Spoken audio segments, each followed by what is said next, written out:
Hey guys, I got a quick one for you today, and I'm not just going to do a lighting breakdown, I'm going to do an overall shoot breakdown on a shoot I just did literally last night. So I don't know about you guys, but I actually learned a lot about lighting and setups and camera placement. There's just a lot to learn from seeing what other people do and seeing a lot of the behind the scenes and their process of how they do things. So I'm going to start doing those more often here on this channel, a little more in depth than this later. But if you guys are interested in that, let me know in the comments below if you want to see more things like this. And I actually made a post, and I'm going to shout out to EJ Cherio? I don't know. I'm just going to call you EJ. So thanks for commenting back on my post, and I'm going to make more of the content like this. Like I said, I personally learn a lot from watching these kind of breakdown videos, talking about the gear they've used and if there was reason behind the choices, whether it was something that they just chose for artistic reason or some just ideas and tools to keep in your mind when you're trying to think about how to light a scene. So in these kind of breakdown videos, there is no one way to do it all. Every shoot is a little different, and they can be different for technical reasons, artistic reasons, or even just reasons for the video itself. Maybe it's something where it needs to have a certain look for the brand, or it can't go, whatever, you know, there's a lot of variables into this. So when you see, if you're watching this and wanting to learn from this, don't think you have to do everything this way. So for this shoot, this was a very last minute shoot, and we only had an hour to shoot this video, and it was a quick 1 minute talking head. So this is nothing crazy here, but here in this shot, this was a tiny room, and the first thing that I always keep in mind in a tiny room is look into the corners. Also, in case you're curious, I'm filming this on the Osmo Pocket 3, so if you want to see more on that camera, subscribe, because I'm going to do a video later on it.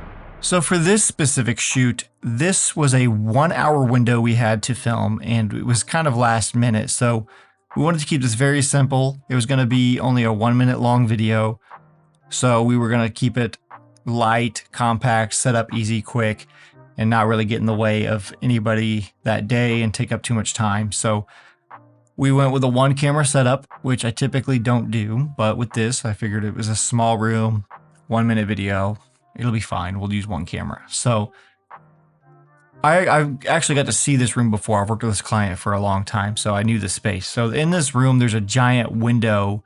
If you look at the frame here, I should probably do a screen recording. Let me do a screen recording. Actually, hold up. You can't see the screen. I gotta do a screen recording. See if I remember to do it. QuickTime.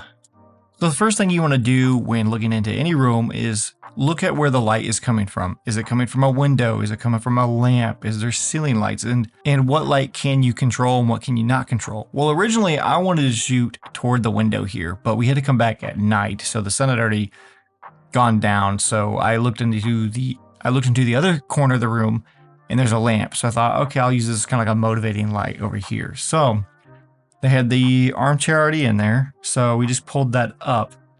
And let me start with the camera setup first, actually. So I had just got a anamorphic lens here. It's a Sony 24mm, and I used this on the FX6, which it's not a full frame lens, and the FX6 doesn't do 4K in Super 35, so I had to use the full frame mode and crop in. But I've actually been enjoying shooting anamorphic, so I thought I'd give it a try here because this project didn't require anamorphic. I just wanted to try the lens out.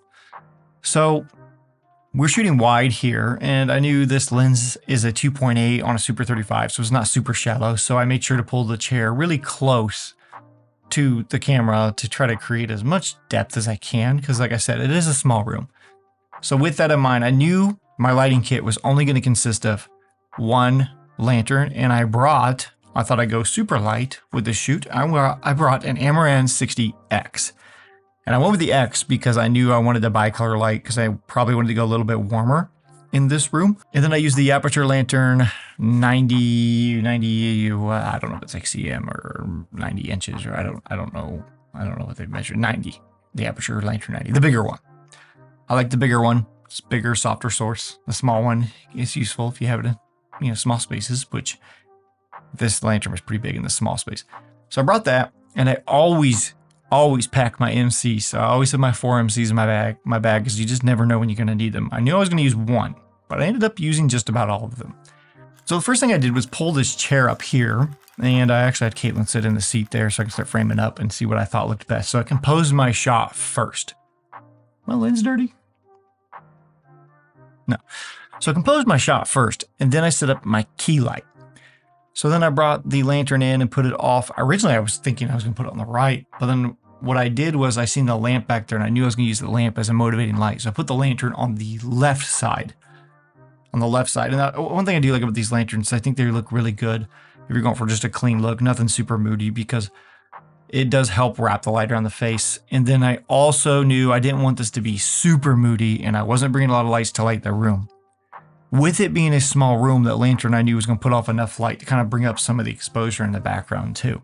And I actually did a little bit with the color grade. I'll show you here in a minute with a mask layer or a power window, which I don't know if power windows are a Da Vinci term or if that's just what they're called when you do a masked grade. I'll show you that here in a second. So the lantern was, I turned off all the house lights in the room. And the big, like I said, the big window, it was nighttime, so there was no sunlight coming through, but there were a couple car headlights that came through in the video. I don't think any of them actually made it into any of the actual final video, thankfully, but it was something I didn't anticipate until it happened. So anyways, I put one of the MCs in the lantern and turned that on at 3200 Kelvin, which was, you know, it was warm, but it wasn't as warm as I wanted it to be for some reason. So, and I also didn't want to crank my camera over to make it look too warm because I had the MC back here at 3200 Kelvin, but I set the lantern to, I think I said it's like 4300 Kelvin, maybe 48.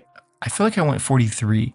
I've been liking that kind of in between with my camera set at 5600 Kelvin, and then I set my key light to around 4000 to 4800 Kelvin, somewhere in there, because I do like that warmer look. I think it gives a little warmer pop off the skin typically, or that's kind of what I've seen. And then what I did too with this bookcase over here was looking, I mean, it added texture. It added some texture in the background. And actually something I went back and forth with was, do I want her majority on the brick side or do I want her on this kind of green wall side? But we landed on placing her toward the brick side here. Actually, it gave us enough more space for that lantern because I should have grabbed more shots. I wasn't anticipating on making this video, but that corner was kind of tight where that lantern was. That lantern was literally just out of frame. So I had another 3200 Kelvin MC inside the shelf, and then I placed another one on top of the shelf up right out of frame here above her shoulder there. And that actually did a lot more than what I thought. It added a little bit of fill here in her face.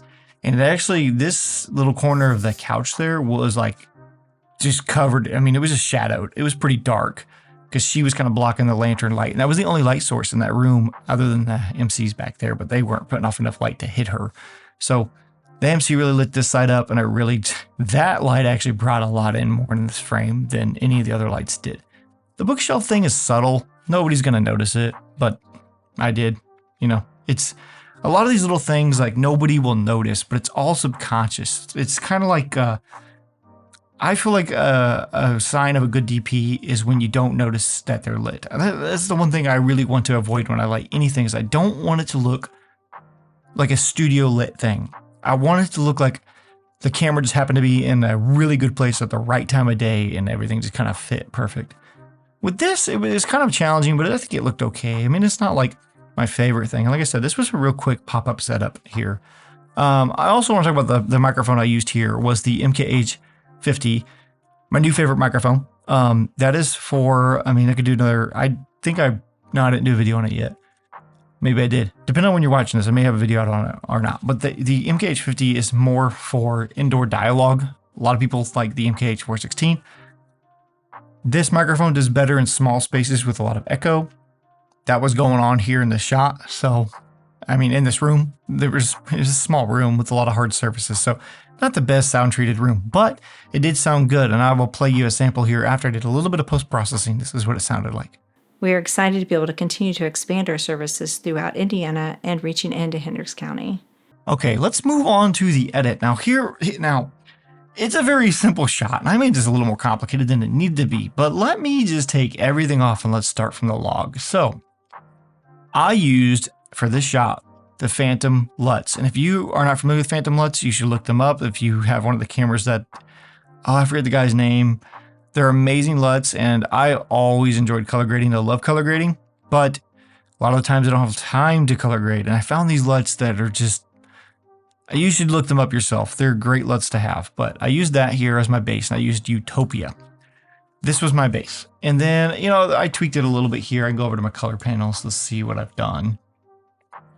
I've done a little bit over here. Yes, I do all my color grading in Premiere. I know. I haven't learned DaVinci yet. I'm learning, but I love color grading, and I do agree DaVinci is a superior color grading software. There's no question about that. I've played in it, and I've noticed it. I've noticed the difference before I even know how to use the software. I could see the tool. Anyways, I'm getting sidetracked. So I didn't just drop the lid on it. I tweaked it a little bit here. I also do a little bit in curves. I didn't in this instance, but I usually use curves. But in this, I added a mask. Let's see if I can open this up. And what the mask is doing, here it is off, there it is on, off, on. And this is a really good trick you can always do here.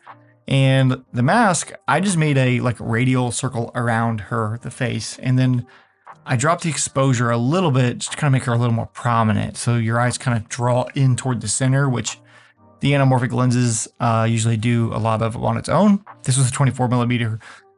The wider anamorphic lenses don't really have the effect. Telephoto ones do, but that's another video, another thing we talk about later. But so in this, I darkened the edges, and what I did was I added the mask, and then I use it invert. So if you do the other way, it'll darken her. So we need to make sure to check inverted to affect everything on the other side.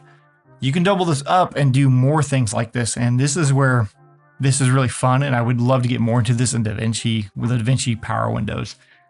So yeah, I used that mask. Well, when I did that, the lamp back here got dark, and it kind of took away, like, I added a light back there for a reason. I wanted this lamp to look like it's motivating the light in the room. So what I did was I added another mask here, or power window, whatever you want to call it. And this mask I made on the lamp there, you'll see it there. On, off. I'm literally like turning the light on and off. Okay, so what I did there was I added another radial mask. I kind of made it a little more oval, you know, kind of fit that lamp. I thought about doing like a square, but the oval worked fine. And then I feathered it out. And then this one took a little more playing with. And then I went and you can see here, I've done a lot of different things here to play with this lamp. I warmed it up a lot because it wasn't as warm as I wanted it to be, especially after I color graded the whole thing a little bit and started tweaking colors. So I made that a little bit warmer, and I also brought the exposure up to make it a little more brighter, play with contrast and highlight. And there's really no science here. It was a lot of just playing with it and seeing what I thought looked good or looked the best. But I will say, going back to these masks, that's the only masks I did in the image here. In the end, when doing this trick, and this is one of my favorite things to do in anything, is these masks power windows, because you can manipulate a lot of stuff in post and really enhance what you set up on the day when you're lighting a scene. Especially even with something so simple like this, I was able to bring it up another step further in post, even though I didn't bring a lot of gear. You know, my light wasn't that bright back there. I didn't have a grid, I didn't flag off this, but I could really, if I wanted to, really make this dramatic and drop this mask down, you know, significant. And oh, I'm on the lamp. Well, I'm gonna do that. Okay. Like if I'm on this mask, is this one? Yeah. Nope. I don't want to be on the lamp. Oh, let me go over here, go to mask. So like, the thing is, when you're using these masks, it's easy to overdo it, you know? So like subtle, less is more in color grading. Less is more. Always remember that. If you go down too far, like this kind of looks like something's up, like something's going on in the color grade there. So you know, just want to be subtle about that. And you can also go the other way. If you want to brighten the room up, I could have done that. Could have gone that way. And those are some other little tricks you can do to create contrast in your subject. So like you have color contrast, you have, you know, contrast, there's sharpening, exposure, there's actual separation with not just textures on the image. There's a lot to keep in mind with this stuff, and it all just comes together. But that's how this one went. This one didn't take a lot of planning. This was kind of me, you know, bringing a bag, tripod, and C-stand in one boom. I also ran audio straight into the FX6. I usually run it into my Zoom F6. It was my Zoom F6. Lost my voice there. But the FX6 is, for something like this, has great preamps and did a good job on that. So that's it for this one. I have a lot more like this, and this is a very simple fighting setup that I can break down. There's some other things I've done that's a little more complicated and turned out pretty good. And I can do more videos on those. And if you guys want to see that stuff, again, comment below. Let me know if you like seeing stuff like this, because this stuff, I see people put it out there. I don't know if they get enough views, but I don't see a lot of people doing breakdowns like this. But these have been the most educational videos for me. And I've been trying to do more behind the scenes stuff like this to show, because I think these are some of the most educational things for me. Is like, maybe it's not the video of someone teaching you. It's something I seen that wasn't even what the video is about. So that's it. That's all I got for this one. And I actually enjoy making these, and I have a lot more to do. And I'm going to try to make one of these almost, if I can, I'm going to attempt to make a breakdown video real quick like this out of every shoot that I do. So subscribe if you want to see more of that stuff, because I'm going to make this stuff whether you guys want it or not, because I enjoy doing it. So I'll see you guys in the next one.